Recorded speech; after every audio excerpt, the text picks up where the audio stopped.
Rosa's second verified motion to disqualify trial judge, which is a little confusing because the one in September was also the second motion, but whatever. This was received yesterday, shortly after noon, a motion to disqualify the trial judge. That motion will be denied. Please file stamp this order denying the motion. And Madam Clerk, I need this input into CODIS right now, and I see it before my own eyes. Yes, Your Honor.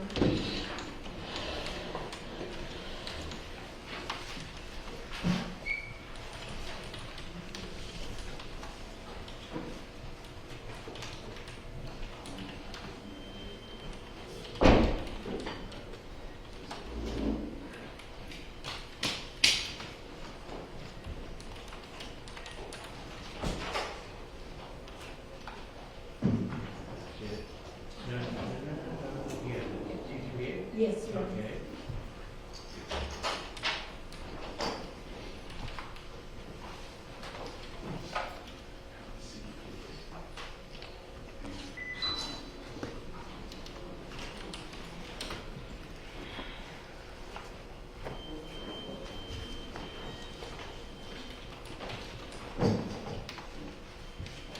Orders and sieges as well.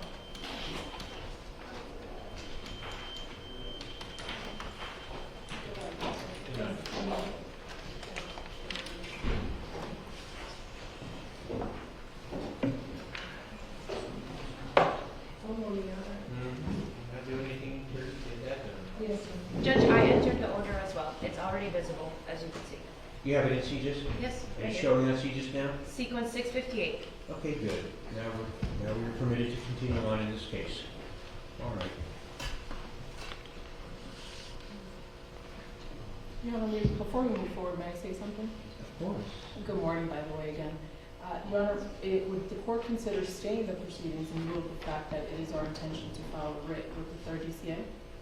That motion will be denied. Thank you, If sir. there's anything further you wish to argue about it, I'm happy to hear from you on it. Thank you, sir.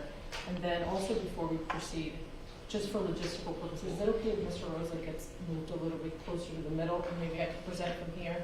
I know there's no mic here, but I could be loud enough for the court to hear me, just in case I need to confer with him a little bit closer. If that's okay with the court, and I'll remain here.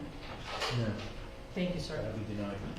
But do not hesitate to inform me if you need a moment to chat with your client during the time that you are presenting argument today.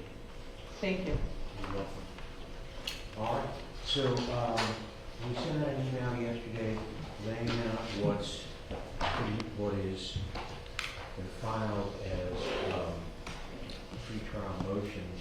Thank you for the 3-inch binder delivered this morning for the court's consideration. However, right on top is one of the notes which I thought we might start with. Mr. Boris, how are you? Good morning, Judge. How are you doing this morning?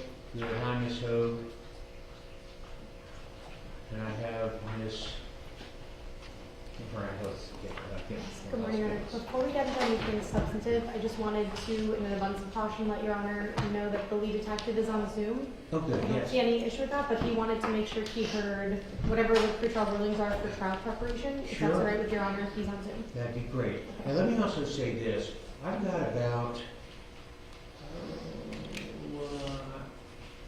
100 people sitting in the waiting room. We have thus far only allowed in for our Zoom the lawyers and people that we knew were particularly involved in the litigation and things that would be going forward with here. Thank you very much. And previously, both parties had objected to a public Zoom. I don't think there's going to be anything that we need to discuss today not open to the public. If there is, we can always go into a discrete Zoom later. But does either party have any thoughts about whether you want me to allow in people on Zoom that are not part of your litigation team or the state attorney's office? We take no position for that. How about you, Mr. And we don't have an opposition to the public being allowed. Okay. All right. I do also have to caution you though, if I do that, I'm going to have to close the meeting and restart it, because the only people who will be allowed to have visual, or show me a visual, or chat, or be heard, are going to be people that I allow in as co-host. That's for security purposes, because the last time we allowed chats from the public, we had threats against participants in the trial. I can do that if you want, and I would instruct, it's going to take us 5 or 10 minutes to get that done if you don't. If you want me to do it, I'm happy to open this up to the public to view it as a webinar, and I'll do that. Does the party have any preference as to whether just leaving it as it is, or open to the public in the courtroom? That's all that's required under the law. If you feel it necessary for me to open it to the public on Zoom, I'm happy to do that by way of January 5. But I just wanted to know whether there's any request for it today. The state isn't making any requests for I'd it. like to request. And again, Your Honor, we do not object to the public being present, much like they are in person. Are you requesting that the Zoom be made public? I'm not requesting it, I'm not opposing it. Okay, we'll not be that. All right, why don't we go ahead and start? I will, however, on January 5 do that. It's just a lot of monitoring on our part and security risk at this time. All right, let's go with, why don't we start with, nobody has an objection. Derek Rosa's motion in limine, filed November 7, 2025.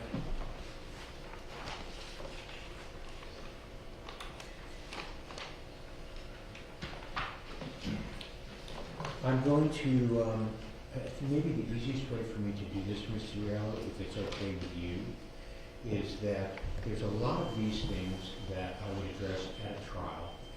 After hearing the evidence up to that point, which would then tell me whether it's relevant or admissible or not.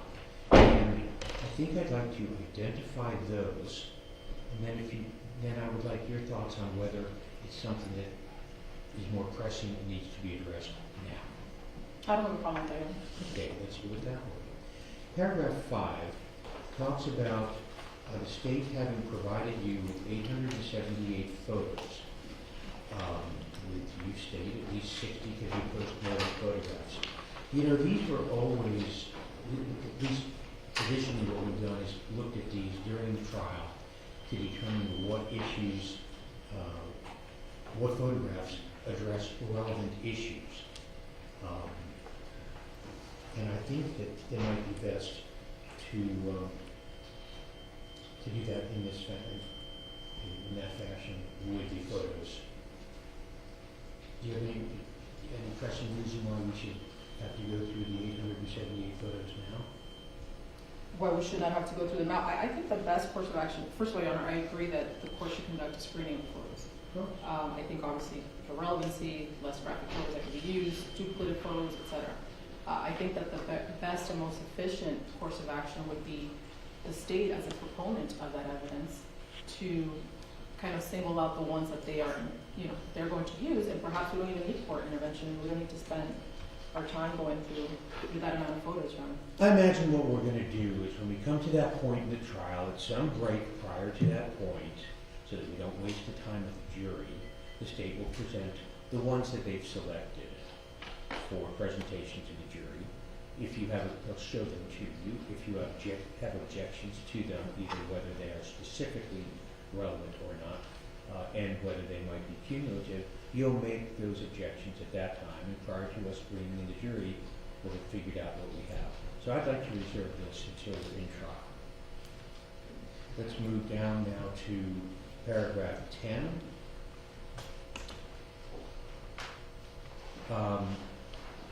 The lay witness testimony regarding the condition of the body. I have to address that at trial because I don't know what it is that the person might be testifying to and what would be objectionable. Unless there's something that you think is going to be testified about that we need to address now. I don't believe so, Your Honor. Nothing past what I've put forth in the original motion. Then let's go to paragraph 11, the medical examiner testimony and state argument. That seems to me to be a bit premature because the medical examiner obviously is going to give his credentials and it would be based upon that. And the examination is done as to what opinions would be relevant under 90.700 et sec.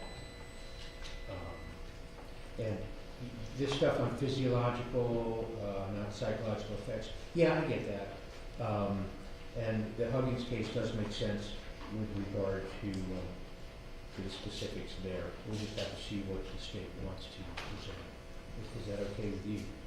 That is, Your Honor, just for the record, it was my understanding from the state's response that they do concede to that specific, Okay, to that specific rule. let's go ahead and take a look as we travel along.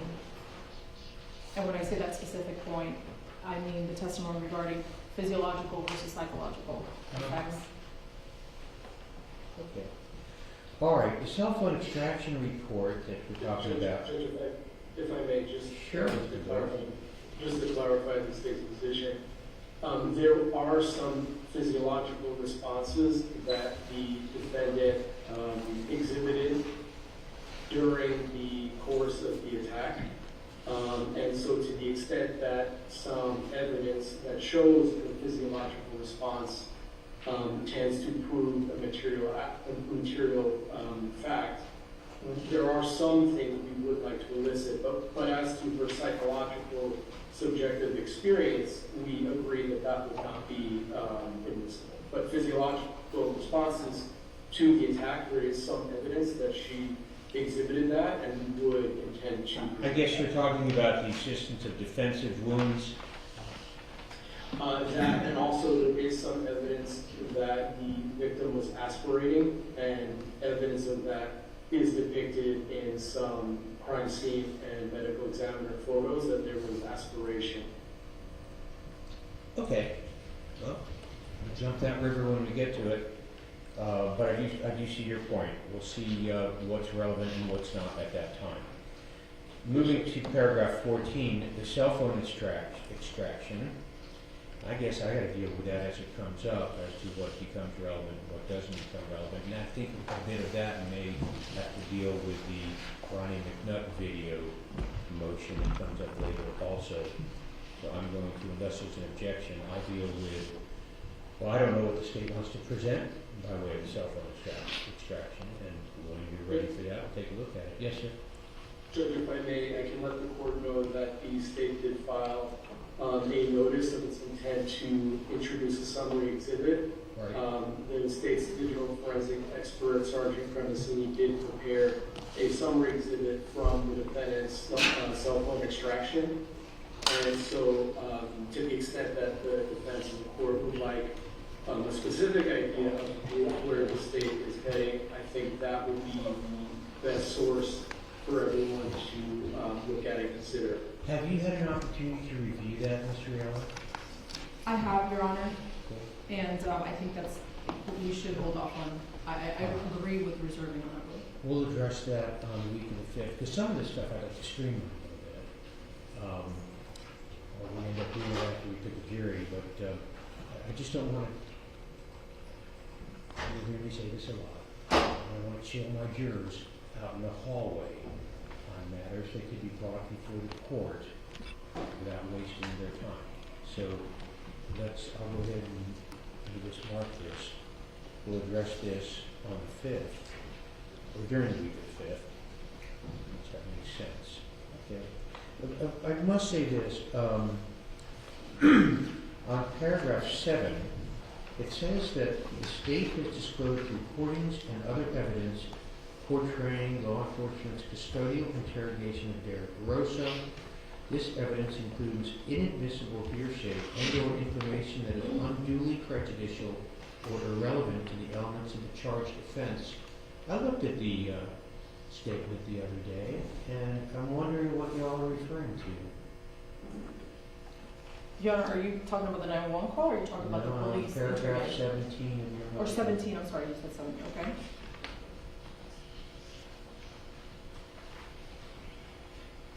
Okay, I'm sorry, what's the first question? Sure.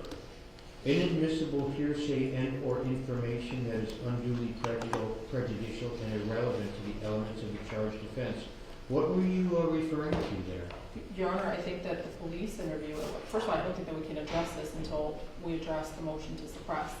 I don't think that the 911 call, or I don't think that the manner in which the 911 call thus far has been presented, since they are not typically admissible under business records exception to hearsay alone, I don't think that that should be addressed at this point either. But I believe where Mr. Borsch was going in his motion is the voluntariness of obviously the. Ma'am, I'm sorry to interrupt you, but we're losing focus here. In paragraph 17 of your motion, the one that we're reviewing right now, it says, the state has disclosed recordings and other evidence portraying law enforcement's custodial interrogation of Derek Rosa. I think I've looked at those. I think those are the subject of your motion to suppress that was filed May 8, 28 or something like that. You further state in paragraph 17, this evidence includes inadmissible hearsay and or information that is unduly prejudicial and irrelevant to the elements of the charged offense. What are you referring to there? Your Honor, I'm referring to my client's statements. Well, why would the statement of a party not be admissible under 90.803 sub 18? Because, Your Honor, I think that until we deal, again, with the motion to suppress, I don't think that the Miranda issue should have any type of feature during the trial. I think the voluntariness of it is different. It's a different analysis, but I don't think that without actually seeing how it plays out and if we could actually overcome the hearsay objections and we could actually overcome anything, I just don't think it's proper to rule. Ma'am, there's three separate things you're bringing up here. First, on its face, it doesn't appear to be hearsay under 90.803 sub 18. It's a statement of a party opponent. Okay, that makes it admissible as an admission. You're bringing up Miranda and you're bringing up voluntariness. We will deal with the Miranda issue at the evidentiary motions on January 5. We will deal with the voluntariness at the time of trial if this statement survives your motion to suppress. But when you use the words inadmissible hearsay, that raises an evidentiary question, not a constitutional question, and that was a little confusing for me. So I think you've made it clear, or if there's something that you clarify it more, other than the three separate issues that are raised by this statement, let me know. I think I have a better understanding now. I have to ask with regard to paragraph 16, I don't have the 911 calls. And obviously the 911 calls will deal with potentially excited utterances and spontaneous statements. And of course, if it's the 911 call that can be identified as your client, that call becomes non-hearsay also under 90.803 sub 18, unless you can show me some case law which would state otherwise. It's obviously not a Crawford issue. So, but I would like you to provide me state, would you mind doing this? Judge, I believe that I did provide it on flash drive number 2. You should have the certified audio of the 911. It was in the flash drive that included the 2 video recorded statements. I'll check it again. I'll check it again. It should be there. All right, because I was able to open the statements. There's some things that I don't have an ability to hold. That's I'm sorry. I was going to say, I'm here only, Judge, if there's an issue, I can bring over another file. That'd be awesome. It's just that some of the PDF documents, they haven't provided us judges with an advanced version of PDF yet. So. Okay. All right.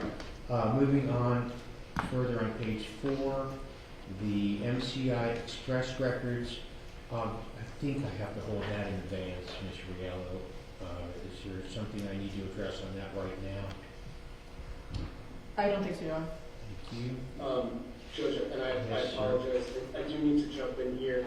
The state did file its notice of intent to rely on a custodian of record for the NCI business records. And so I took the defense's motion in limine challenging the admissibility of those records to be a challenge that is delineated under the subsection, which was why I am asking the court to review all of the NCI records in advance and overrule their objection to those business records. It is a preliminary finding that, given the fact that the defense is challenging those records, I don't know of any basis for them challenging it, but because they are, we would ask the court to make a preliminary finding that the records are what they purport to be, because our intention is to admit them through the certified custodian. I'm going to see if I can pull up that, and in fact, if you could do it, Ms. Morales-Gales, pull up the certification that you want to use, and I'll share screen with you so I can take a look at it. Yes, Judge, just give me a moment. If you can, it might be easier than me finding on disk.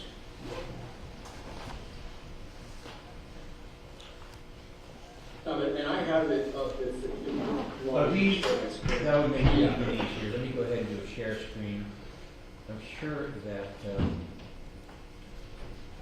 all of the non-lawyers watching this are just finding it fascinating. And Judge, I'm going to send you a asleep. request. All right. I'm going to send you a request to share. Okay, I'm screen sharing. Stop. Don't do my stop share. You will be allowed. Here we go. Okay. Thank you. So I'm pulling up the certification of records. The certifying custodian is Edsel Cortez. He is affiliated with NCI Express. He's in charge of their security, as well as the person who's most familiar with the way in which the trucks have GPS. So Edsel Cortez is the custodian. He is the representative of NCI, and he provided us the GPS log, trip history, videos, photos, and dispatch, all of which were certified. Let me stop you for a second. Yes,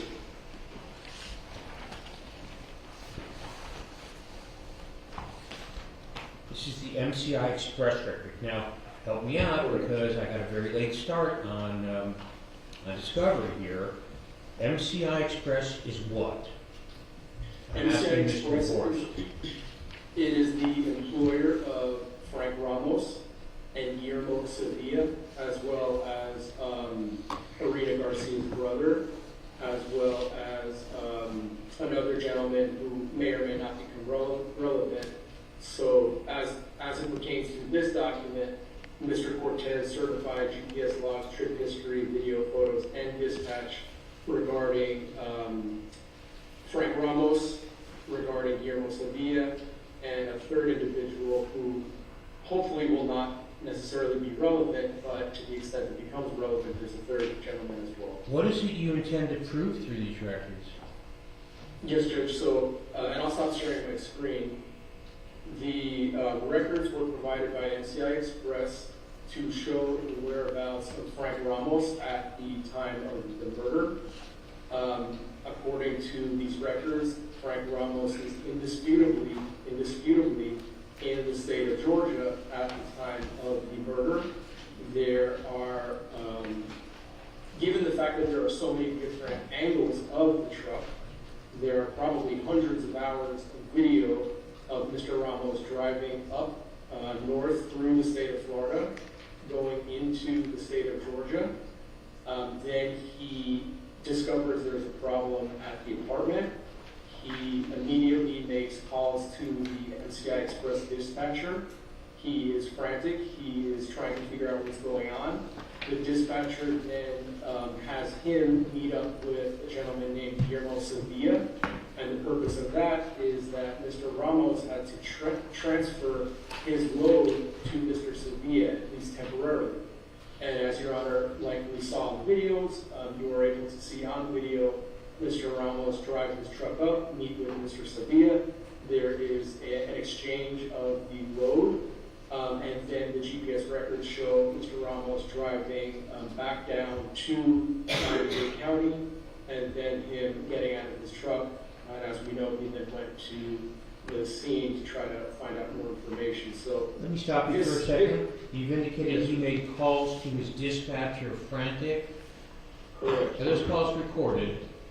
They're all recorded, Judge, and I did provide translations of those calls to the court. Did he make those calls on his personal cell phone? Yes, he did, Judge. Do you have cell site location on the personal cell phone? Yes, Judge, we did get the cell site location All right. for So- Frank Ramos. This is going to be more important when we come up to the motion we'll be addressing in sometime today. Okay. Dealing with your seeking to preclude evidence from the defense. But, and the transfer of the trailer that he was towing with the truck is done with, did you say Guillermo Sevilla? Guillermo Sevilla, and when a truck leaves the loading area, there is a check-in report and a check-out report, basically documenting the load attached to the truck, what it leaves and it returns. Where was that transfer done? Well, the actual check-in and check-out reports are done when he arrives back in Bentley, which is the headquarters for NCI Express. Right. So it shows basically that when he returns, he now has the trailer of Mr. Sevilla, not the trailer he left with, because they had to exchange it. Where did they do the exchange? They met up in Jacksonville, and that's what the GPS records show, as well as the cell site records. Okay. All right, I'm going to return to these a little bit later. I guess the immediate question, Ms. Riella, would be, are there deficiencies in the, put that back up on the screen for me, Mr. Boris? Yes, Judge. I should have put that. Here we go. And I would actually really only review something like this now because I don't want to spend 2-3 days having to get another custodian and to redo a records, move it all the way down to the top, move it all the way to the top, please. I'm looking for the statutory number, hold it right there. Because as you know, there's provisions within the statutes which allow for certification of a records custodian without them appearing before the court. And I see it as a time saver, unless you have some belief that these records are not the records of NCI Express. And Your Honor, let me start by saying no. I think that NCI does keep these, first of all, we have to separate these records, right? We have to separate the trip logs from the GPS, from the videos, because the trip logs are kept and handled by NCI. The GPS logs were handled by Geotab, which is a separate company. And the videos that Your Honor has belong to Sam Sarah, which is also a separate company. Well, Now, let me ask you this. yes, sir. NCI Express is saying that these are made during the course of regularly conducted business activity by a person having knowledge of the matters, and that they're kept by them in the ordinary course of their business. Why would that not fit under 90.803 sub 6? Your Honor, they are kept by them. I think really that the issue here comes with that they have knowledge of them, because when Mr. Cortez was deposed, he specifically said that he couldn't testify to certain things about the inner workings of that product. He keeps the logs because obviously if there's an issue or if there's a subpoena, he turns over those logs, but he can't really testify, for example, as to why there's a time difference in those videos. He can't testify as to why they're incomplete. He can't testify as to a lot of the technicalities about that evidence, and that's why I think it's important to parse it out. Well, that witness would be available for you if you wish to subpoena him, correct? But I mean, the standard here is very low Right. in determining whether these are business records or not. And you don't seem to be indicating, well, I guess what I would hear from your argument is that because of some type of gap, that they're not sufficiently trustworthy under the general concepts of hearsay. but I need to hear something far more specific than that. As far, however, as a records custodian affidavit goes, do you have any argument that this document is not sufficient to show that the materials that it describes were not made by a person having knowledge of the matters, were not kept in the not kept in the course of the regularly conducted business activity, and were not made as a regular practice? No further argument. Okay, so then I will ask you this. If you have a trustworthiness argument to make, that's going to have to be factually based, and I'll ask that you provide that during January 5, during that week. Because I just don't want to have to stop a trial in the middle, show the jury outside, and take on witnesses to do something that we could do now. All right, let me continue on. Conclusory statements of identification on page 5 of your motion.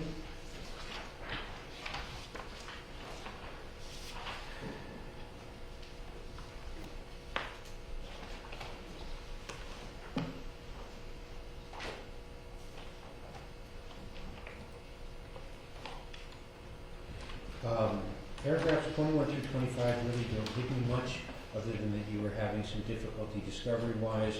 I'm assuming that this has all been completed since you've completed your discovery depositions. And of course, I read your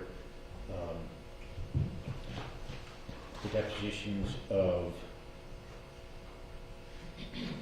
Detective Duque, Detective Romero, Detective Primasini.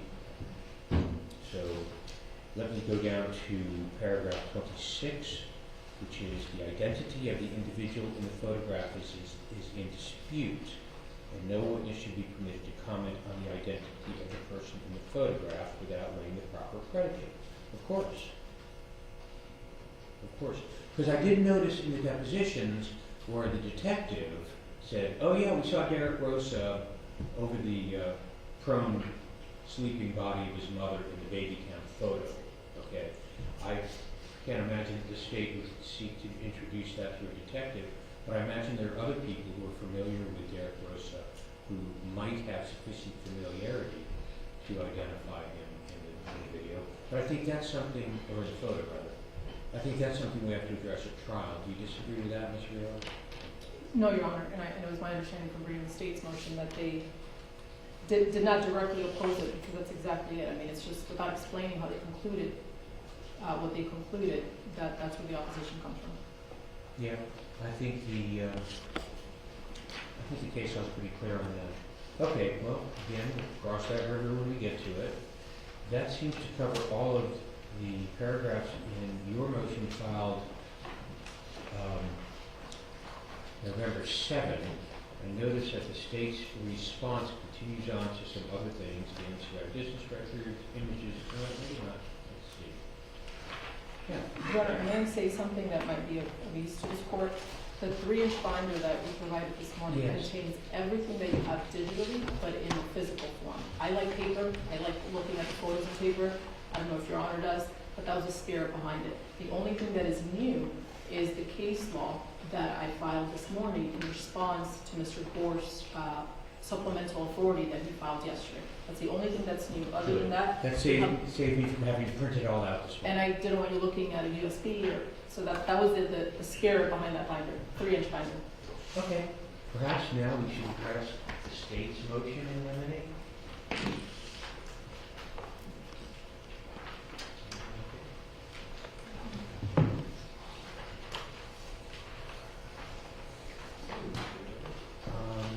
Let's see.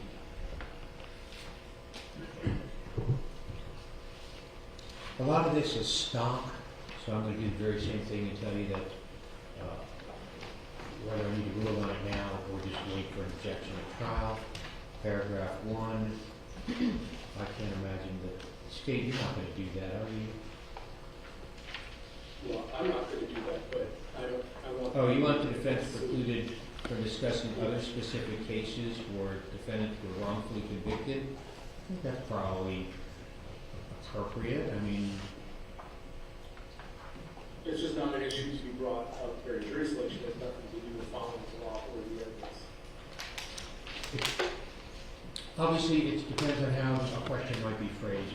So on paragraph 1, paragraph 2, paragraph 3, I mean, paragraph 2 and 3, 4, 5, 6 seem to be fairly black letter law, Mr. Morello. Do you disagree with No, that? Judge, in fact, for expediency, 1 through 7, preliminary, Thank there's no issues, obviously barring any doors being open. 11, I don't see it as an issue either. Okay, and you know, that's interesting because I had, actually 11 I want to talk about. I had circled for discussion with you guys, paragraphs 8, 9, 11, and 12. And on paragraph 8, the state seeks to preclude you from, or want to be limited in cross-examination of police officer witnesses using the Hialeah Police Department manual. I'm not so sure about that. What would be the, I guess, of course, it depends on how it comes up, but why would they not be able to do that, Mr. Boyce? Well, at the end of the day, Judge, if this is going to be an investigation as to whether or not the police followed procedure in the manual, it's going to be whether or not a juror believes the testifying officer's testimony. So whether or not they followed a particular policy or procedure in the manual doesn't go to whether or not their ability to remember and convey information based on what they saw and did. It really has no application. And that's why I did put in the motion that the defense should be limited. I think at some point it's a 403 analysis that if there's some questions, some limited questions as to why it is they did something or didn't do something that they're directed to do in the manual is one thing. But if it becomes a feature of every cross-examination, all we're going to be doing is finding out how well Hialeah followed their own internal policies. That's not the purpose of this trial. Well, obviously, we're going to get to the question of whether they followed their policy in that particular circumstances. Tends to prove or disprove any specific element. But there needs to be some type of connection. Sure. How do you anticipate this might arise, Mr. Riella? I mean, what is it that you think, what shortcoming do you think is relevant, or alleged shortcoming, I don't know if there are any, but you're going to tell me, is relevant to any issue that's going to be tried in this lawsuit? Your Honor, I don't think it's particularly relevant if, for example, Detective Osegi is not aware of a certain policy that does not make a difference in the case. I think that if Detective Osegi, for example, testifies that he did X, Y, or Z, or that he didn't do X, Y, or Z, and that the manual calls for something different, and if he had done what the manual calls for, then it would have made a difference in the case, then I think that the making of the difference in the actual case might become relevant versus just asking their knowledge of the manual. So again, Yes, that's what I'm asking you.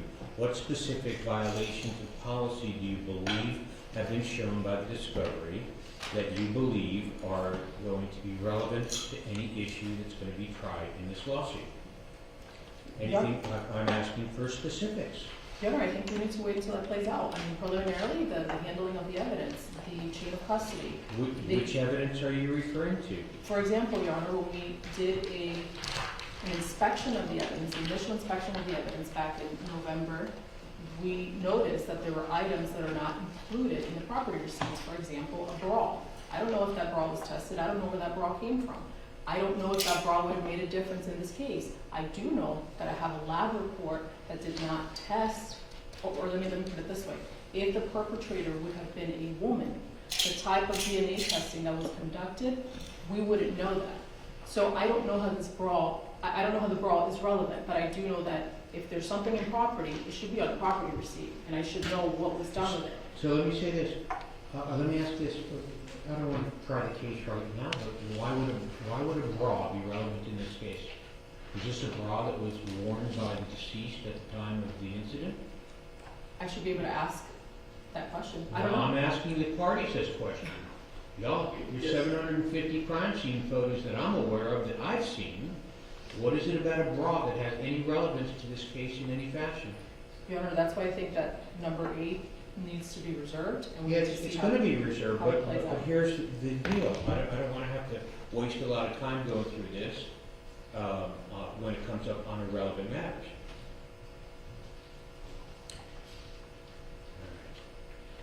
Either party want me, you okay with me just reserving on this at this point, Mr. Boris, Ms. Ho, Ms. Riella? Yeah, that's fine. All right, let's go to number 9. The defense should be precluded, you're asking me to preclude them and limit them in opening cross-examination about internal affairs investigations. Okay. What is it that, now that you have done a full investigation in this case up to this point, Mr. Riello, how would this issue arise at trial? Your Honor, number 9, well, there's 2 ways that I've seen this arise. One would be a situation where law enforcement believe that they have the right suspect and they do no further investigation. They stop looking, pretty much. What does that have to do with an internal affairs investigation? If Your Honor recalls, or I don't know if this court recalls, but there was an internal affairs investigation that was detonated as a result of one of the officers in Hialeah Police Department transmitting some of the ME photos to a chat that Hialeah Police Department has. The chat is part of the case file. We received the screenshots and the photos and the video, and as a result of that, the Hialeah Police Department, last time I checked, is still investigating the internal affairs. Or still investigating these officers and what happened. I don't have access to the report, I don't have access to the investigation, it's a pending investigation. Okay. Mr. Boris, do you think there's anything there that would be relevant? And if not, why not? I guess there's 2 parts of Uh-huh. the question. The first would be whether or I not. can't hear Mr. Borsch. Yeah, I'm having trouble seeing. Oh, can you hear me okay? No. Can you speak up? Let me check something else here. Wait a minute. Try again. Is this better? A little bit. So I guess I can break it down into 2 questions. First question, is the existence of a WhatsApp chat that detectives used during the investigation relevant? I can't see why it would be if the new existence that we communicated with one another while the investigation was going and shared some information for sharing purposes. I don't see how that is relevant to any material issue fact. And then the second question would be the fact that some of those images made its way into the public, how that would be, relevant for a defense theory. And I don't see any correlation there other than opening up a line of questioning that is using irrelevant under 403. It would seem to be a collateral matter. Allow me to interrupt you if I could, Yeah. Mr. Boris, because I've got your position. And the first part of it does make some sense, Ms. Riello, because I don't know, the fact that the officers share these photos amongst themselves, and that somehow they leaked into the public, I'm not sure what issue or element that proves in this case. Now, there's a secondary thing about motive and bias, and I'll address that in a moment. But the fact that they shared the photos amongst themselves and that some of them may have been released into the public, what does that prove or disprove in this case? Your Honor, one thing, well, I'll start by saying that the jury will be advised of opening statements and closing statements and the fact that counsel is allowed to argue and should not consider it as evidence. In terms of what does that prove? Not if I exclude it, ma'am. Not if I tell you, you will not state that to the jury because I've made a preliminary ruling that it would not be admitted as evidence. You will not be able to say that in an opening statement. You'll make your record if you think I'm wrong, and we'll go from there. But that's why I'm asking you now, and you haven't tried a case in front of me, and you'll see when we start talking about the state's King motion, I'm not keen about keeping you from presenting what you want in defense of your client. but I do like to see at least some relevance to what we're talking about.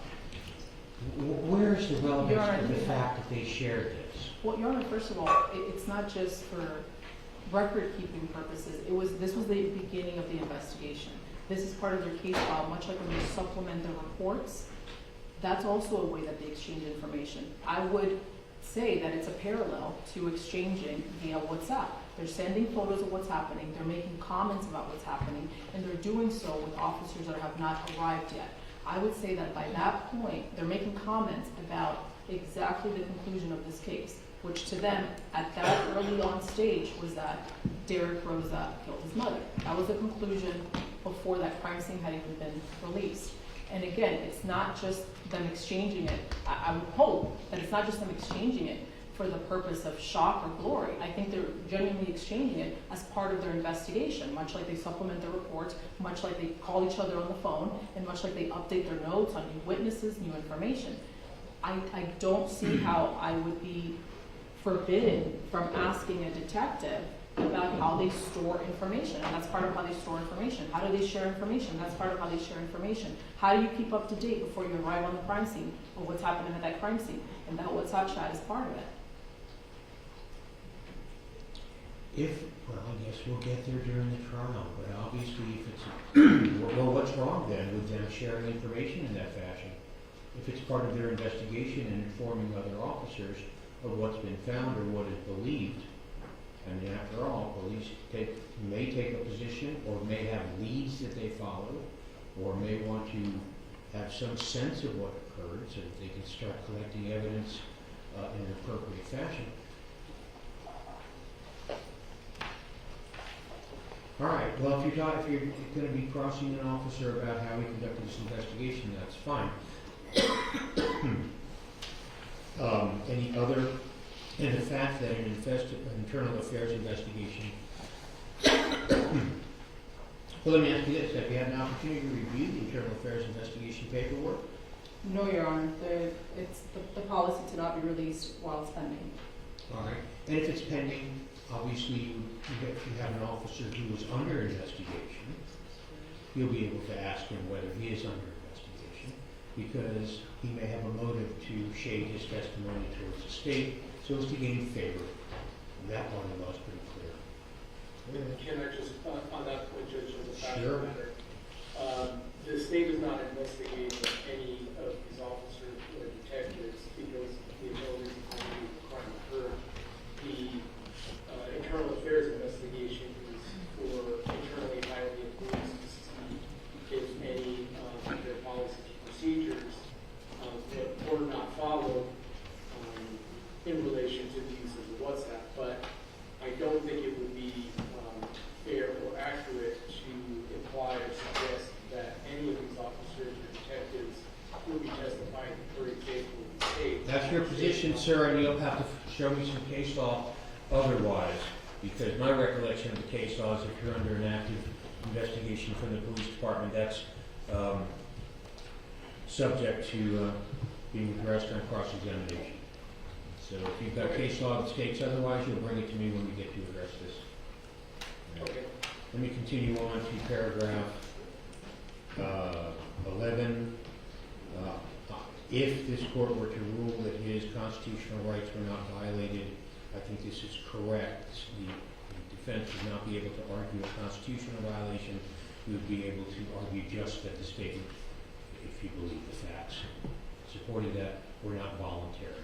Do you feel otherwise on that, Mr. Allen? Because you're pleading, because I've got his pleading. Do you disagree with the fact that you would be limited to just voluntariness? But like I said, Your Honor, from the beginning, preliminarily 1 through 7 I don't have an issue with, nor 11. Okay, very good. All right. Now, when we get down to 12, no testimony or evidence regarding a YSTR CODIS hit that the state says it's unrelated to the crime charge. Which I guess forced me to read the April 26, 2024 DNA report here. Which item or exhibit are you referring to in there, Mr. Boris? Yes, Judge, and I think I can clarify some of this confusion. The YSDR statement is not a hit to any of the evidence. It is a hit to the defendant's standard. And it is not a match or a hit implying that there is some other person who has the same DNA as the defendant. Obviously, that cannot possibly be true. YSDR is only looking at the Y chromosome for the defendant's standard. And what that will do is it hits to any other member of the defendant's paternal line. So there was a YSDR hit for the defendant's standard, not any of the evidence, okay? And so that YSDR hit connected him to another young man who was prosecuted.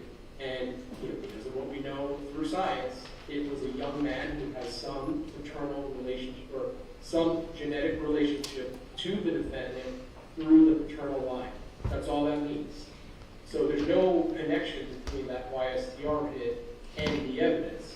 There's a connection between the defendant's YSDR profile and another young man that was prosecuted in a totally different case.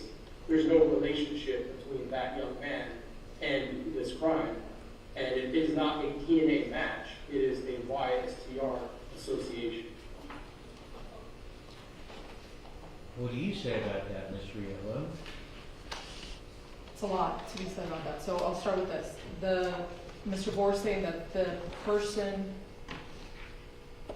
2016 incident where an individual minor at that time was arrested for sexual assault, that person has no biological connection to Derek Rosa. I know who that person is. I have since gotten a hold of that report.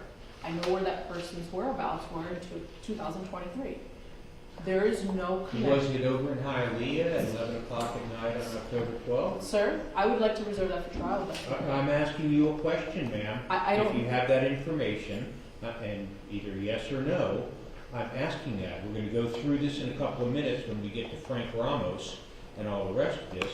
But I'm curious. It may or may not control what my ruling is, but it certainly is something that I'm certainly allowed to ask you, and I'd like an answer to it. If you're asking me if I know where this person was on October 12th. No, I'm asking you if you knew whether you have some information to believe that he was in Hialeah at 11 o'clock at night on October 12th.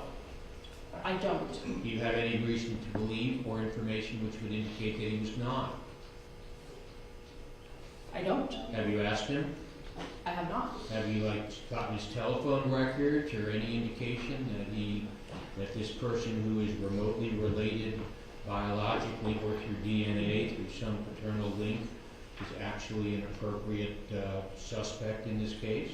Yeah, that's the point, that there is no relation.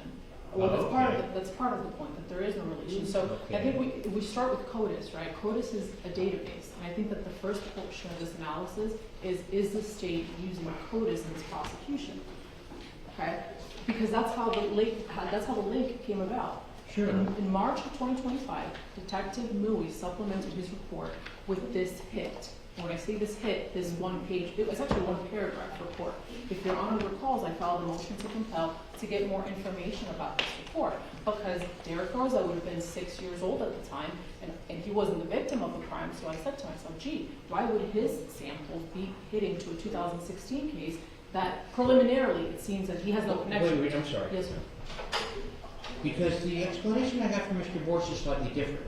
In other words, is there a DNA sample from any of the items that were collected that lead directly to, that would be admissible in court to show that this other fellow, that was his DNA? The items at the scene, Your Honor, you're asking me? I'm asking, well, I got Mr. Borsch shaking his head. First, let's start again. Mr. Borsch, what item are we talking about? Okay, so the way that CODIS works, Judge, is that when a person who has been arrested gets a buccal standard, That would be swab, Mr. Rosa's DNA. and in this case it was Mr. Rosa's, and they basically take the profile that's generated from that standard, right, the buccal swab, and they put it in the CODIS database.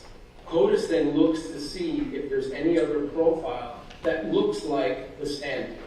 In this case, there was an individual whose YSTR, which is not a complete DNA profile, it is only one's profile through the Y chromosome, and it hit to somebody in Derek Rosa's paternal line. Okay, And so would that evidence be admissible, sufficiently scientifically reliable to be introduced in a trial for this other person charged with this crime? Well, Do you are follow you what I'm asking saying? me? Are you asking me? I'm asking you, and I'll ask Mr. Riello in a minute, because what I've got here is, I'm looking to try hard to get through this, but I'm looking at stuff that says like, swabs from kitchen knife handle, matches the YSTR DNA profile obtained from the oral swabs from Derek Rosa. Correct. All right. 1 in 658 are your chances there. Is that sufficient? Would the Essentially, all that the CODIS it says, Judge, is that the defendant has a relative through his male line who has been arrested. That's all the CODIS says. It doesn't say anything beyond that. okay? Judge, Now I'm asking you. How is it relevant? Judge, and knowing that that person is not irrelevant of Derek Rosa, again, I think we have to go back to the database, right? And I think that How do CODIS, you know he's not now? When you say he's not a relative, right? what do you mean by that? What I mean by that specifically is that they are not, there's no lineage connection, and they're not genetically connected, they're not biologically connected, there's no parental. How they are. Excuse me. Who's talking? Please don't interrupt each other. Okay. I'm asking you, how do you know? I mean, you may have asked him, you may be looking at marriage records, but you know, sometimes people spread their DNA outside the bonds of marriage or in a normal manner. So, but my question is again, is the fact that the take a look at it, YSTR CODIS hit here, indicating that there may be some paternal link to this fellow. Would that be admissible as evidence in the courts of Florida, sufficiently specific to put him in that bedroom at that time? Your Honor, I believe so. I think How that, so? because I think that otherwise this report would not have become part of this record. I think that I should at the very least be allowed to ask the lab technician. I should be allowed to ask individuals from the lab, from FDLE. They supplied, first of all, I would argue that the state is the proponent of this evidence because they supplied us with this report. I didn't go out looking for this report. Now, once this report came to life, I should be able to ask the officers, much like I'm able to ask about other things. I'm going to ask you, Mr. Boris, are you familiar, you're the one who's usually the proponent of DNA evidence. Since this cannot be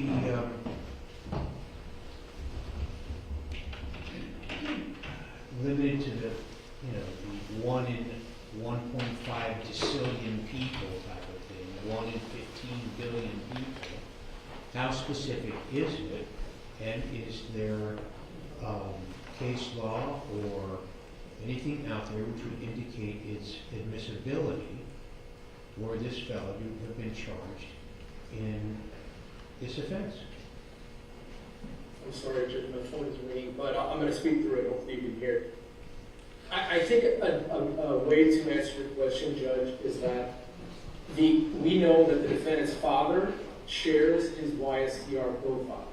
We know that his biological brothers, through his father's line, have the same YSTR profile. If we were to open this up, we would then essentially have to haul in every member of the defendant's biological line to come in and say, I wasn't there. Of course, the law doesn't provide for that. There's no connection between this individual and this crime whatsoever beyond the fact that he's a male relative. That's it. And so, the court has read King, and I think King is applicable here again. The state, unless there is a clear connection between some other individual and this crime, other than Derek Rosa, the defense should not be able to be accusing anybody that might have the same paternal YSTR testing. That would be outside of what the law provides, and it would essentially become they could accuse anybody on the defendant's paternal line. Let me stop you for a second. So wouldn't this mean that if the officer were questioned about this, he would be able to say, yes, it is just, if you were to ask him, Ms. Riello, gee, doesn't this mean that this person could have been there committing this offense?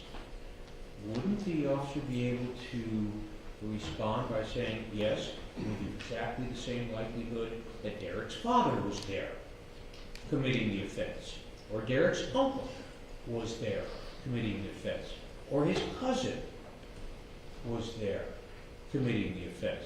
Would that be scientifically a valid answer from the detective or the crime scene analyst? Scientifically, I believe so. If he had an uncle on his father's side, or a cousin on his father's side, or any other male lineage. Now, I think that no, Your Honor. So I would think that it would be important for us to be able to ask those questions of the DNA experts. So you've narrowed it down to someone who was convicted of a crime in 2015, or Derek Rosa's dad. And I don't mean Frank Ramos. This evidence basically says that that the DNA that was found, I'm trying to get my head around this because, and I'm going to ask you guys for further research in a specific manner, that this YSTR that was found could belong to Derek, it could belong to his father, it could belong to someone who, in some fashion, shares that paternal lineage or line. Okay? Is that what the scientific answer would be, Mr. Borst? Yeah, and I think a fair cross would be that, to the DNA analyst, explaining what YSTR is and the fact that a YSTR profile was generated from the handle of the knife. It includes the defendant, but it can also include any other member of his maternal lineage. They cannot be excluded. I think that would be a fair cross-examination, but to bring up specific people with no clear connection to this crime would be misleading. And do you think if they said, yes, and for them to even say, we got CODIS hit,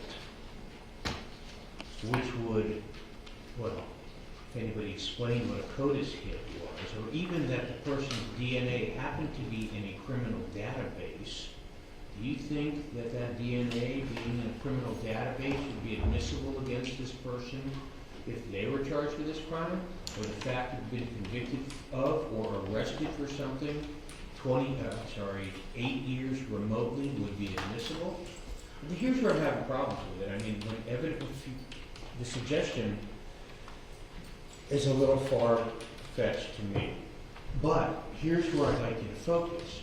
There's a lot of early case law on the reliability and the admissibility of DNA, and my recollection is when it came down to, this DNA showed that this was the one person out of 15 billion people that has this DNA.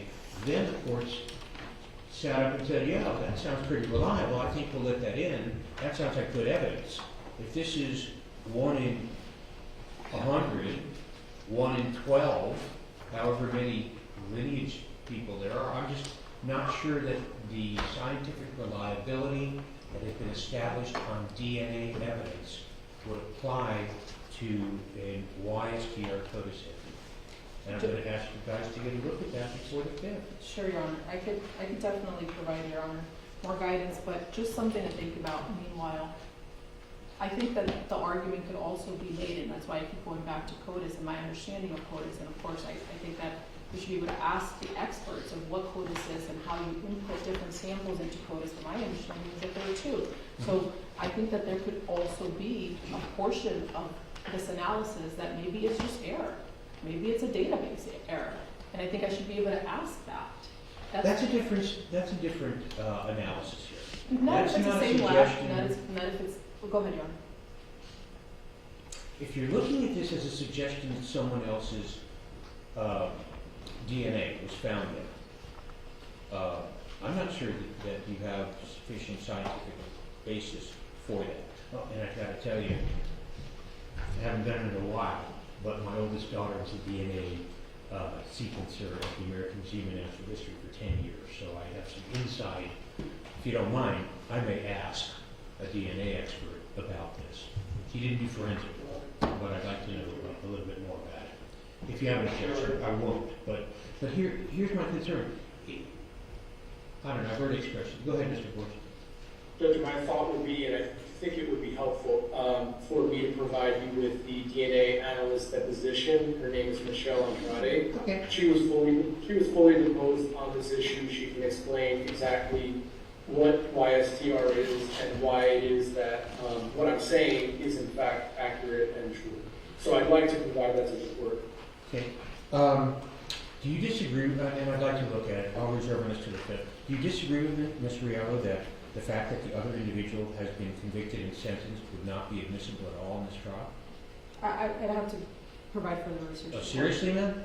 Do you think if your client had previously been convicted and sentenced of some other non-related offense, that it'd be admissible in his trial? Non-related, generally speaking, no, Your Honor. Okay, and take a look at State versus Savino. It's a Florida Supreme Court case that says the test for this is, when you're saying some other dude did it, the test for admissibility is, would it be admissible in a trial of that individual on this charge? So I'm going to ask you right now, if Mr. Rosa had been convicted of something prior to this date, that it would not fall under 404, would it be admissible in this trial, in his trial? I can't think of a way that it would be so Me generally. either, Mal.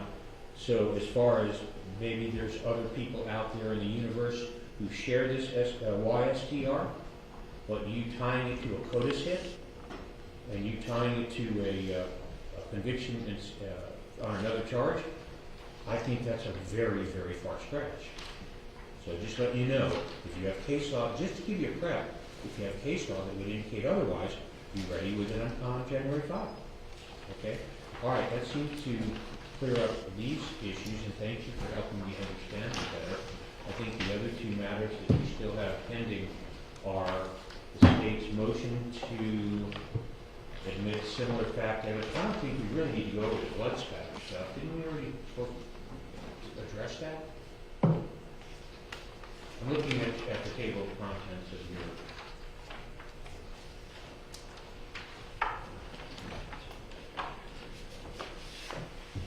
I'll leave it to you. What would you guys like to address next?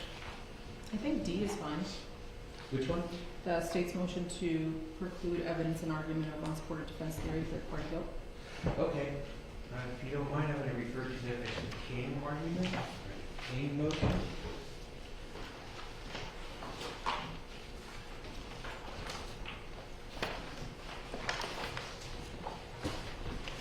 But Mr. Borsch is presenting the other two motions, so I think it should, in all fairness, whatever he wants to argue next, it doesn't have to be King. They're his motions, Your Honor, is what I'm saying. Whatever he's prepared to argue next, I'm prepared to defend. Well, let's start with one that I think he's going to lose. Why don't we go with the notice to admit similar fact evidence pursuant to 90.404? That's, and I don't know if he's going to lose it or not. I need to hear more about this. That's H, and that deals with, as I think I understand this, there's a video of a veteran committing suicide out on the internet. I'm going to refer to it as the Ronnie McNutt video.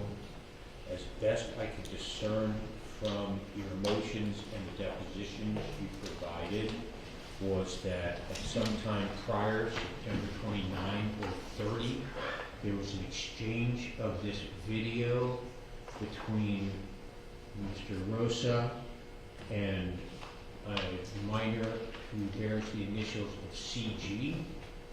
Okay, I got a little confused at one point from one of the depositions as to which way the video went, from Derek to CG or CG to Derek, and of course that I was unsure of when I looked at page 106 of Parmasini, the forensic guy.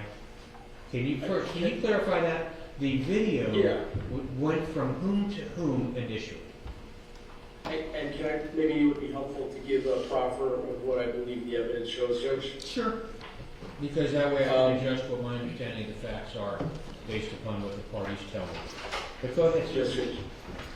So, as a proffer, what the state believes the evidence shows is that on September 29th, 2023, CG sent a video to Derek Rosa. The video was of the Ronnie McNutt suicide video. The video is extremely graphic, it is very violent, it is very bloody. And this is a suicide video that went viral some time ago and is out for the public, unfortunately. The very next day, September 30th, 2023, the defendant, using his cell phone, sent that video of Ronnie McNutt to a group chat. The group chat is composed of friends of his from school. And so that's helpful for your honor. CG is not a friend from school. CG lives in a different state and is a friend of the defendant through video games. Okay? Got it. He shares that video on the 30th with his group of friends. He begins first by asking, "Do you want me to scare you?" And the students begin to react. He then sends the video of the suicide. The students in the chat begin to react appropriately. They are disgusted, they're horrified. And the defendant's responses to the video are not one of disgust or horror. He is, and again, the evidence supports that he's somewhat enjoying the video. And the video, or the exchange with the students, at the end of it, is he writes, "Rest in peace, Bozo," with an emoji of a smiling face and a gun to his head. Fast forward to the day of the stabbing, so that's October 12th, 2025. Once again, the defendant is displaying the suicide video. He is showing it to his girlfriend, EP. He is showing it to EP on the school bus on their way back home that afternoon. When the defendant shows it to EP, according to EP, and all of this, again, is their sworn statements, so this isn't just me saying it, this is in their sworn statements. The defendant shows it to EP. EP is very upset by the video. The defendant is laughing. He is finding the video to be funny and asks EP, "Do you think that this is funny?" And she doesn't. About a few hours later, EP, according to EP, decides to break up with the defendant because she was so shook up by the defendant's enjoyment and laughter when showing her the video. There is also, according to Sergeant Parmasini, and it is in the summary exhibit provided to the defense, the defendant also shares the suicide video through Discord on the day of the attack. So on the day of the attack, he has shared the suicide video with a group on Discord, and he has shown it to his girlfriend. Okay? A few hours pass by. The defendant then begins to make a number of searches on his cell phone. All of those searches are related to knives, stabbing, and the final search being a carotid artery. So that occurs in the afternoon leading up to the stabbing itself. Then we know, based on the digital evidence as well as some of the baby monitor images, that the attack occurs roughly 11 p.m. That's supported by the baby monitor as well as the defendant's digital footprint in his cell phone. About 7 minutes or so only about 7 minutes after the attack, after the murder, the defendant reaches out to CG, and again, this is all very significant. CG, the very person that sent him the Ronnie McNutt video, he now is reaching out to CG, telling him, would you like to see, or, do you want to see something? Let me know what you think about what I'm sending you, things of that nature. Okay, very similar, once again, to what he was doing with the Ronnie McNutt video, exhibiting content, bloody content, to his friend group in order to get the reaction. And he did this that very same day. So within less than 10 minutes after the murder, he is reaching out to CG. He then sends him a photo of his mother's body laying in a pool of blood, and then the selfie of himself with his hand covered in blood, and his expression, I would submit to the court, is he has a playful expression on his face, that he is more or less showing off, and they come in sequence, one right after the other. They then have a phone call where the defendant, according to CG, these are his words, not mine, according to CG, the defendant is laughing. He thinks that what occurs is funny. And then CG responds to Derek Rosa, basically, dude, you killed your mom? And CG would say that he is alternating between shock and disbelief. And remember, this is all leading up to Halloween, and as I put in my notice, CG and the defendant were speaking about Halloween costumes, and the defendant wanted a scary Halloween costume. So there's a very strong connection between CG and the defendant during this short window of time. While they're on the phone, the defendant then sends more photos. One photo of the gun that he had recovered from the closet, and another photo of his mother's body in a pool of blood. That's while they're on the phone together. CG then essentially rejects the defendant's invitation to find this to be funny or a source of amusement, and the defendant reacts, and at that point, he begins to cry. They do, according to CG, pray together. CG tells him that he should call 911, and then the defendant proceeds to call 911. I should also note, again, this was all related because in addition to him sending these photos to CG, he sends two of the photos, the first two photos, the photo of him posing the selfie, and the photo of his mom in a pool of blood. He sends them through Discord around the exact same time, within minutes after the murder, and the Discord chat group receives them. Only one of the students, the young man, his initials are LL, only he sees both images. He sees the photo of Irina Garcia's body and the selfie of the defendant. He deletes the photo of the victim in the pool of blood, but leaves up the selfie, and then other students do see the photo of the selfie that the defendant took through the Discord app. And it's the state's strong position that this, the timing, the circumstances, essentially it's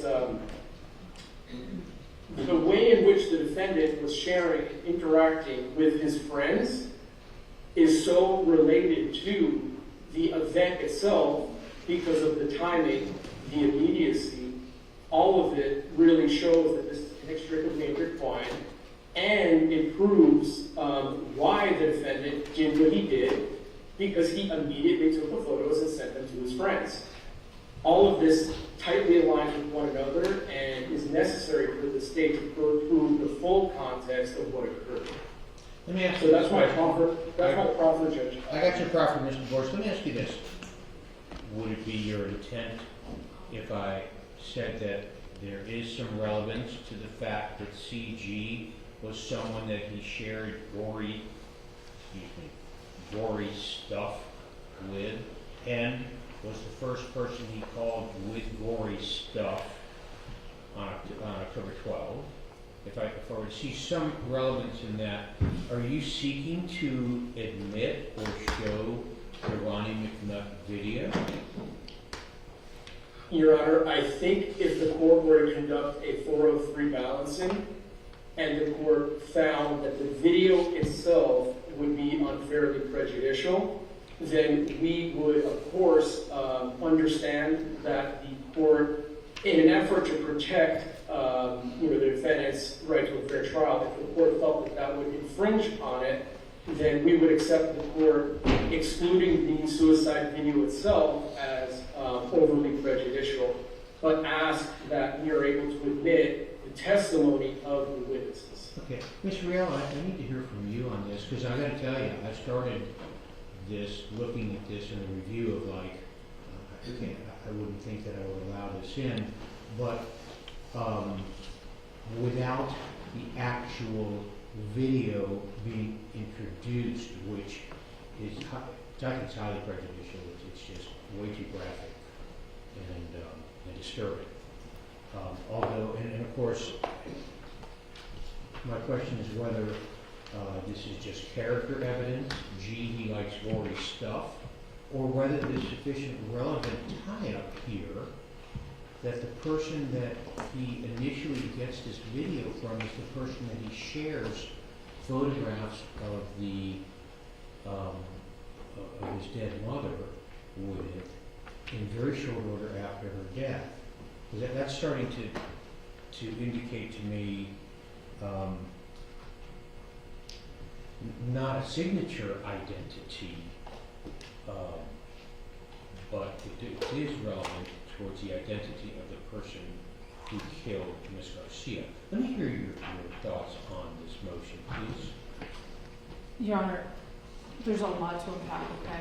Yeah. And I think that's part of the problem with the motion, and I was hoping to get clarity in the presentation, and I haven't done it. I think that, first of all, we need to establish what is the material fact the evidence supports.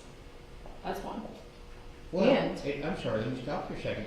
It's really identity of this individual. How does he know this individual? What is their relationship? Because I assume the state is going to put into evidence, my guess, is that they're going to put into evidence the fact that very shortly after 11 o'clock at night, this fellow CG started receiving phone calls and photographs implicating your client in having killed his mother right there. In other words, allegedly, they're alleging that he did it, and then called this fellow up and sent him photographs of it. His earlier, there may be some relevance to how does he know this guy? What is their earlier interaction? Why? And then a question of why him? Does it? I got to tell you, I'm like right on this fence. I'm not sure which way to go with it, but I can see that the connection, if you will. I'm sorry to interrupt you. No, it's okay. I think, Your Honor, I think that, first of all, the evidence is being lumped together, and we really have to separate it, right?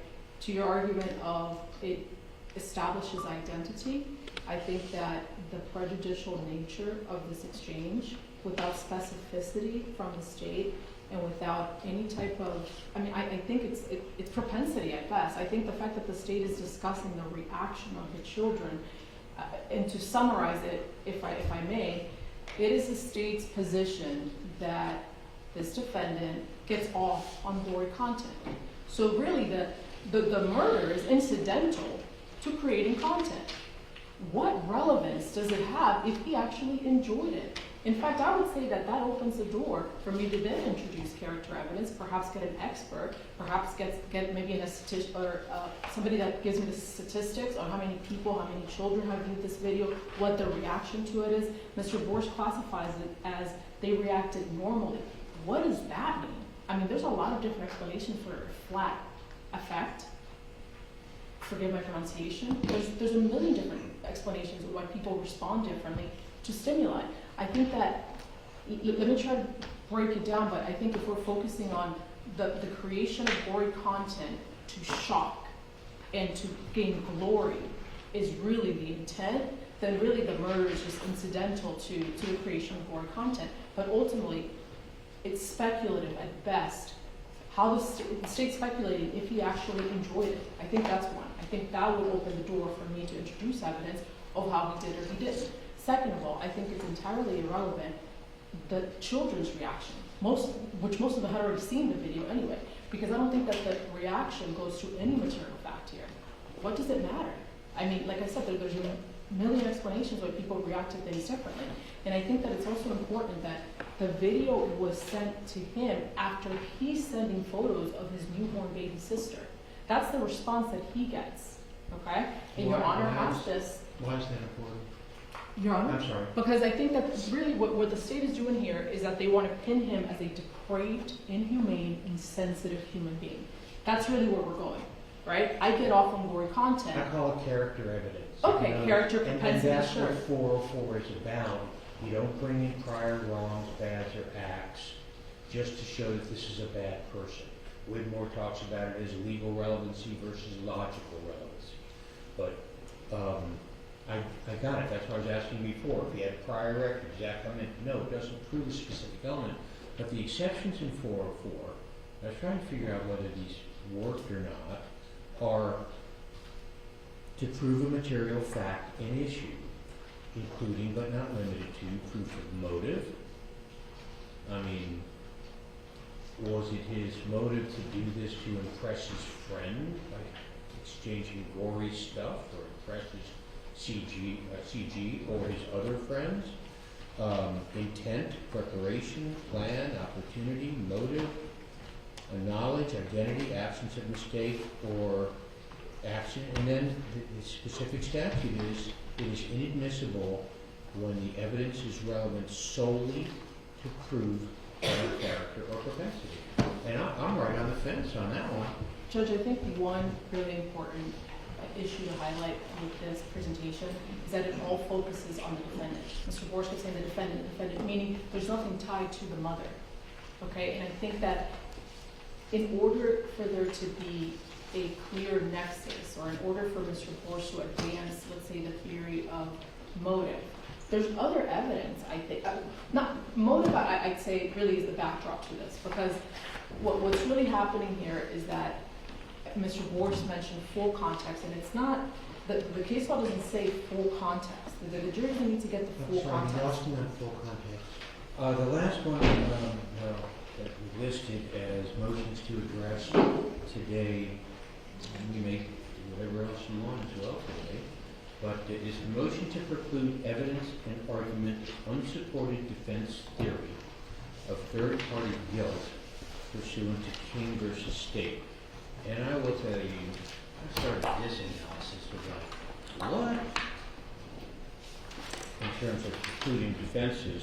But then, all these cases seem to be very compelling. So I guess I have to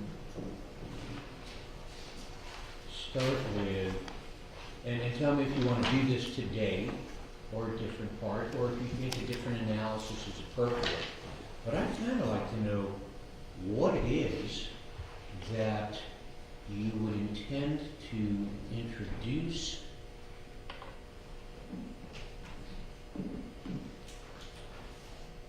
in terms of evidence from the defense that would suggest someone else did this. I think we've covered part of it, Your Honor. Well, first of all, I think that tying us to any theory of defense is not appropriate right now. making us divulge our theory of defense is not appropriate right now. I do see the burden to a certain degree if I'm going to put forth the evidence of the third-party guilt defense. I understand that. I provided Your Honor within my motion for what my response pleading and also with the additional authority that I've filed. Really, the line of, there's two different things, right? The line of questioning of a witness and then the evidence that I would be seeking to introduce. I think that the lab reports are extremely important in this case. I think the DNA. Which ones? There are two lab reports, Your Honor. There's one from April 26th of 2024. What type of lab report is that? That should be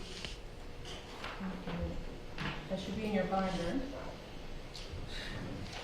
I'm sorry, I know we've been going for 3 hours, but I still haven't had an opportunity to read through this. No, I understand that, Your Honor. It's Ma'am. also in the USB that we provided weeks ago. Oh, I'm sorry. It's okay. Because that USB I reviewed very closely last Okay. night, and in fact, I have the, Everything that's in the binder, Your Honor, is digital. I was just giving you a paper copy. oh, the USB that you provided today. No, sir, I did not provide a USB The today. USB that you provided on November 30 or sometime in December, I reviewed that last night. Okay, It's Your on Honor. a And if you, Kingston USB. yes, sir, and if you go to, Defense exhibits, which particular crime scene report did you want me to look at? Your Honor, if you go to your binder, if you're doing it in paper form, it's number 17. That's the lab report showing DNA of third party. I have that right here in my hand. And the best I could, and I was reviewing it earlier, that's why I kept asking Mr. Vorst, what specific item is it that you believe shows that third party? And the only thing I could get out of this with regard to third party DNA was something on the purple knife sheath.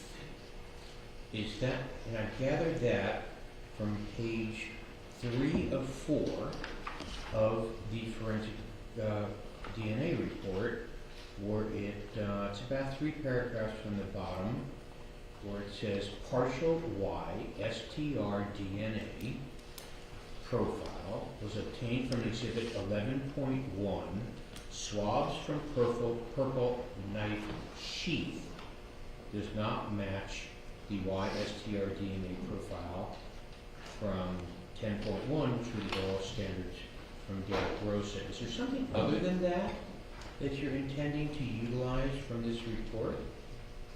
Yes, Your Honor. The top of the right foot, The what then? the top of the right foot on page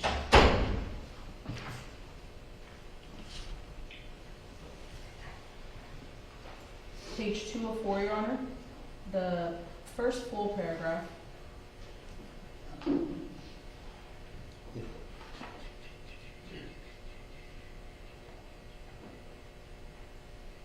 Right The top top. foot is the third paragraph. Left hand, my apologies.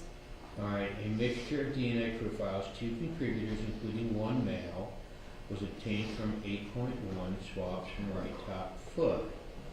The major component was that of Irene Garcia.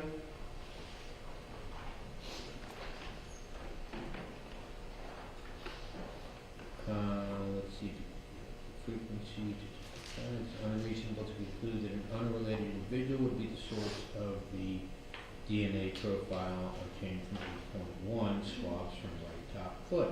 So they put together the swab, I think that, let me see if I got it right.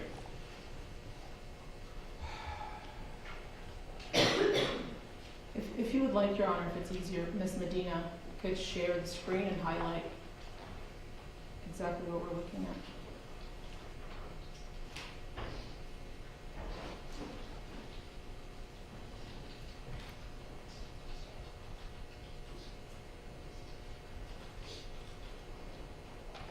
Okay, so you know what, this is the point I'm getting, that I think we are going to end up with.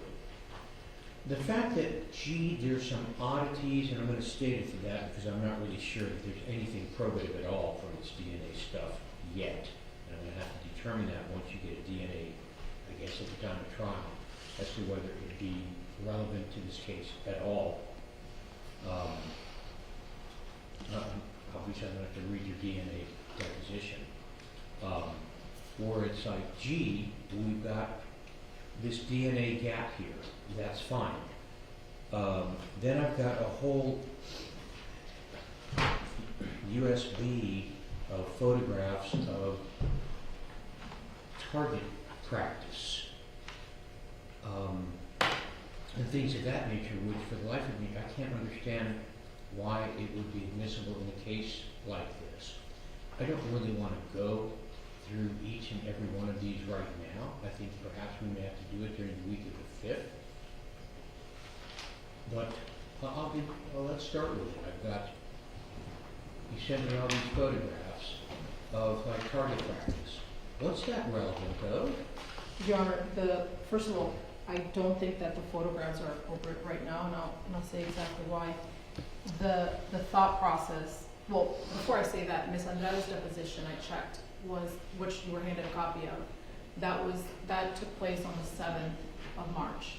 The report from Detective Mui also came in March, but it was after that.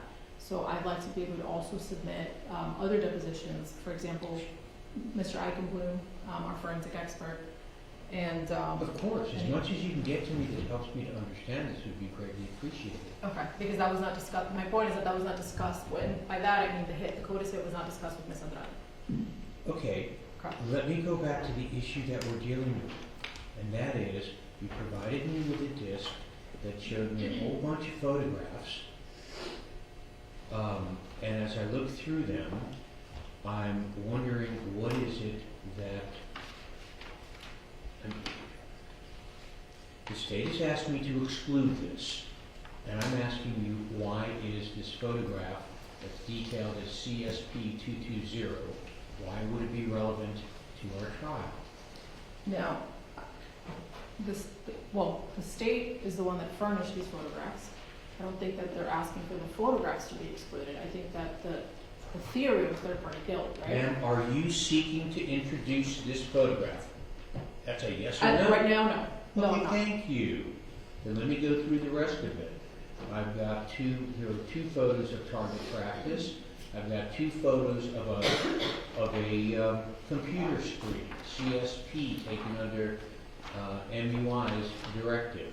Are you anticipating seeking to admit those? No, Your Honor, and just for expediency, again, I don't think Thank that none of the photos which are in your binder, I am seeking to introduce right now. Okay, got it. Well, that's much easier because,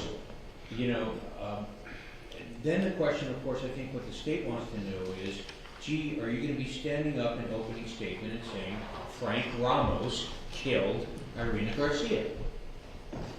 I think it's inappropriate to ask that right now, Your Honor. I think that I think you're right to a certain degree, which is that you may not know what defense you're going to raise at a trial, or even put one on. or even put on a defense. On the other hand, I understand there's a couple of days worth of testimony that puts Frank Ramos somewhere other than Hialeah at the time of the murder. At least that's what I asked him about, or I'm learning about from your NCI Express records and some of the depositions that have been provided. And just as an administrator in charge of putting on this case and figuring out what to do with the jury, I kind of like to know how long we're going to be doing this and whether there's going to be an extra 2 or 3 days to address that issue. Your Honor, may I be heard on this? Of course, Mr. Borst, I'm not going to preclude anybody from being heard. I know you never do that. I just wanted to make sure it was my turn. I'm sorry, you just made me hurt my eyes rolling them again. All right, Jonathan, what do you want to tell me? Yes, Judge. So, under King, okay, and I think the court and the defense and the state all agree that King is directly on point, that the defense cannot accuse a third party unless there is a clear link between that person and the crime that is before the jury, okay? not only is there not a clear link between Frank Ramos and this murder, Frank Ramos is undisputably on video in the state of Georgia at the time. And I've submitted to the court video evidence of Frank Ramos and Guillermo Sevilla in Jacksonville exchanging their trailer. I've submitted to the court GPS records showing that his truck traveled up north of the state of Florida into the state of Georgia. And that's exactly where he was at the time that this crime occurred. The cell phone records indisputably show that he was in the state of Georgia at the time of this crime. For the defense to be able to get up an opening statement and accuse Frank Ramos of committing this murder with no supporting evidence whatsoever, that is not lawful under the state of the law. Under King v. State, it is entirely speculative. It is entirely remote. That's the way the law is. And unless the defense can show, Your Honor, which I thought was the purpose of today, for them to show, Your Honor, evidence that would impeach or otherwise call into question the state's assertion, supported by evidence, that Frank Ramos could not have been there. If they can't produce that today, the court should exclude the defense from being able to attack and accuse a man who was nowhere in the vicinity at the time of the crime. They have not provided that, Judge, and that's why you're asking about target practice and photos. That is entirely irrelevant. Today was the day the defense had any evidence to show that Frank Ramos committed this crime to present to the court. They have not, and the state has provided all of the evidence to show that he was in Georgia.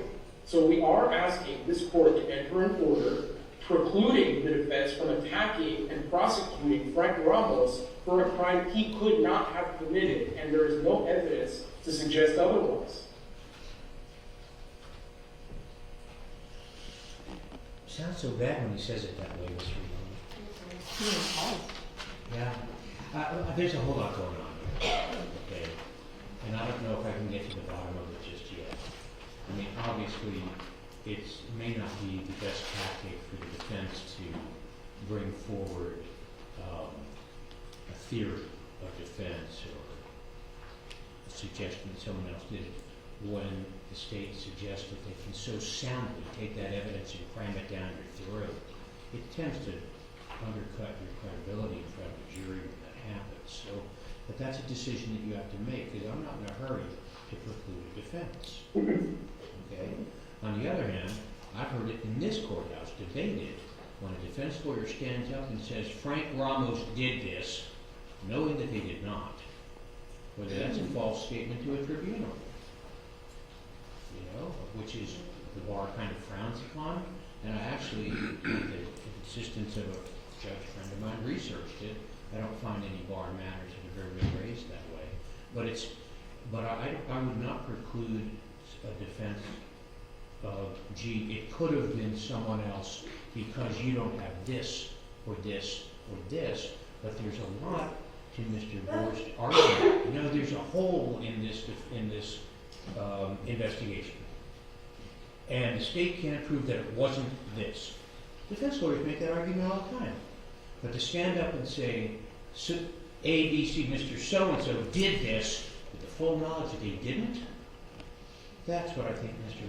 Borst is bringing up. And that's why I asked, what is it that you intend to present of affirmative evidence that someone else killed Miss Garcia, other than the person who called 911 and said they killed her, other than the person who sent photographs of the dead body to their buddy within 7 minutes after the offense, other than the person who sat in front there with the police officers and told them that he did it, other than the person who researched how do you kill somebody with a knife shortly before the murder. What affirmative evidence do you intend to present at this trial that someone else killed Miss Garcia?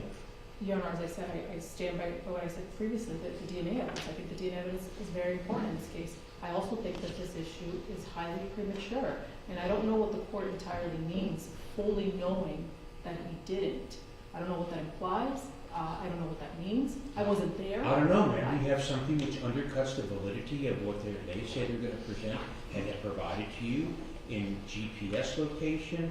And you know, when I was reading through the depositions, there was some allusion there that Mr. Ramos called Ms. Garcia's cell phone right in that operative period because he was alarmed by the ring video or something like that, and he called Ms. Garcia to find out what was going on in the apartment. This is what I'm gathering from the discovery. I don't know what you're going to present. So, because I would kind of imagine if you know exactly where his cell phone was and where her cell phone was when that call was made. And that would seem to be a piece of evidence, notwithstanding the 2 days' worth of other evidence the state would have to present, indicating that a suggestion that Frank Ramos did this might not be an accurate representation. So that's why I'm curious about it, because, like I said, I don't want to deprive somebody of an appropriate defense. On the other hand, I don't want to spend 2 days chasing the tail on something that... Mr. Borsch, here's my problem. I don't want to be the fact finder here. I don't want to be the one who says, gee, this evidence definitively shows that Frank Ramos didn't do it. It may fall to a jury.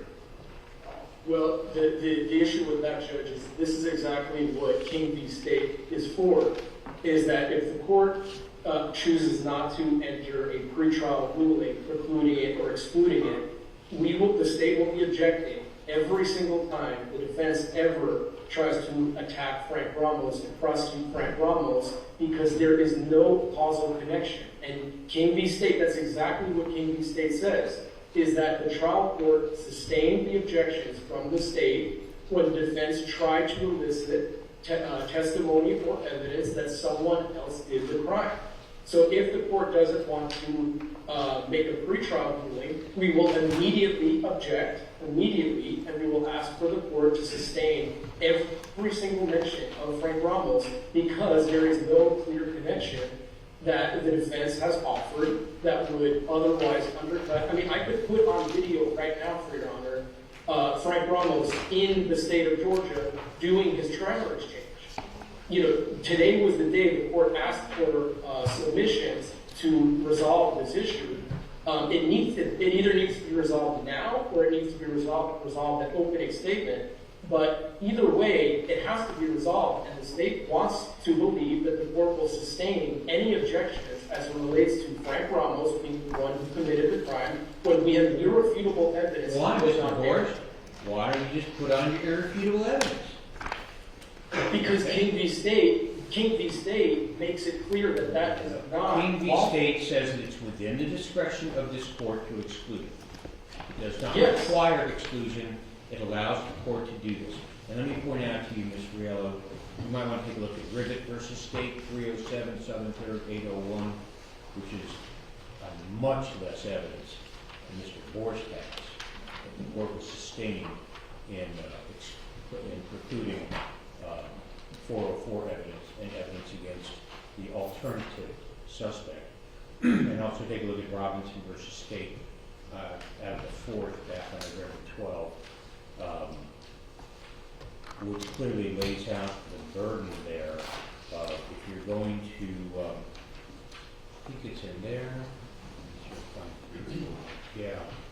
an allusion to State v. Savino, which is if the defendant's purpose is to shift suspicion to another person, evidence of past criminal conduct of that person should be of such nature that it would be admissible if that person were on trial for the present offense. And candidly, anything you want to affirmatively present, I'd like to go through ahead of time to determine whether, in fact, it would be admissible under the Savino and Robinson standard that I think is appropriate. That's thus my question: what affirmative evidence do you intend to produce? I'm going to give this one some more thought. Mr. Borsch does make, again, I'm not in a hurry to preclude the defense. On the other hand, it's not really fair to allow you to make allusions that are disingenuous and not supported by the fact. And we'll leave it open at this point as to what we do, and we'll figure it out before we finish up the week of January 5. Is there anything else that, I'm sorry to not be able to get to the bottom of this today, Mr. Borsch, but it's not something that comes up every day. No, I understood, Judge, and I know we provided a lot of materials for the court to review. If there's anything that the court would like to be published here for the court, I'm more than ready to do that. We may have to do it during the 5th. Okay. I will also say that one other case you want to look at, Ms. Riello's Cohen versus State, which came out of this courthouse, tried before Judge Frederica Smith, who would be tough to find a more competent judge than she was, where the allusion to another suspect was precluded in that trial and sustained by the 3rd District. So you want to take a look at that. That's one of the authorities that I supplement. The only other thing that I would say, much like I did on the other motions of Your Honor, I would guide Your Honor to the supplemental table of authorities that I provided today on Okay. all three. And just- Specifically, excuse me, Ms. Morales, specifically the King motion, please. I will have a full opportunity to see those before the 5th. Anything else that either party wants?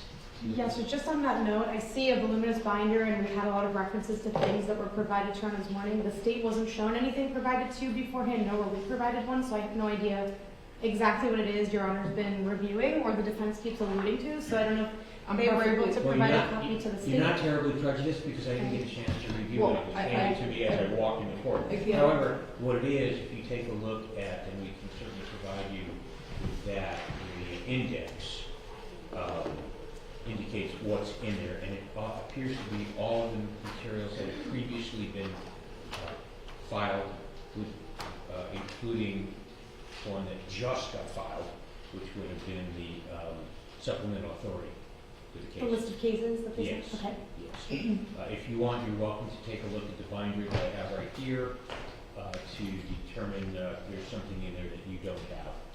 Thank you, Judge. I would like to take that opportunity and move that. Any other substantive matters that either party wishes to address for today? All One more, right. Your Honor, please.